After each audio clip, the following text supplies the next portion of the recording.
For today's vlog guys is pag-uusapan natin kung paano ba talaga kumita sa Facebook group.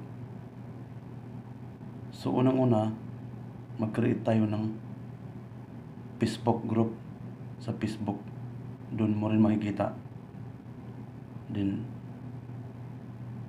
mag-i-invite tayo ng mga followers. Paparamihin natin yung ating followers sa Facebook group. Then pag mayroon ka ng followers sa Facebook group, doon na mag-start yung ating pag-uusapin ngayon. Kung paano ba kumita sa Facebook group. So unang-una, kung ikaw ay mahilig ka sa mga pagbibusiness, yung unang option dyan, pwede ka magbenta-benta ng iyong mga product sa Facebook group. Si-share mo lang doon. Kung may interested doon sa mga binibenta mong produkto, may bibili. Ayan. Yun ang first step natin na pwede kang kumita sa Facebook group. Pangalawa is, may company na willing kang bayaran para ikaw yung mag-post ng mga product nila. Or sila yung magpo-post ng mga product nila doon sa Facebook page mo.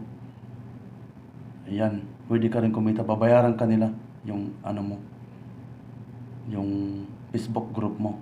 Pangatlo is affiliate marketing.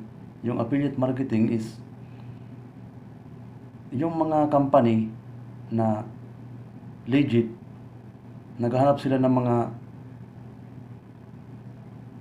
magpo-post ng kanilang mga produkto.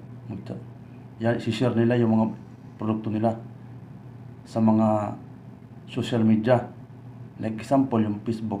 So marami tayong mga like Facebook group, marami kang followers. So pwede kang mag-post doon ng mga produkto nila na wala kang puhunan.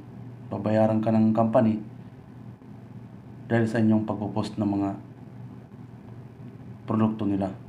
So yun lang guys, ang may share kong kaalaman based to sa aking experience about sa Facebook group. Kasi ako, naka-experience na ako na binayaran ako ng isang company para yung sa pag-post ng kanilang mga product. Yan lang po ang aking experience. Maliit lang, pero pwede ng extra income. Ang sabi nila, pag okay yung business nila is dadagdagan nila yung bayad sa akin. O diba? Ang saya. So ganun lang guys.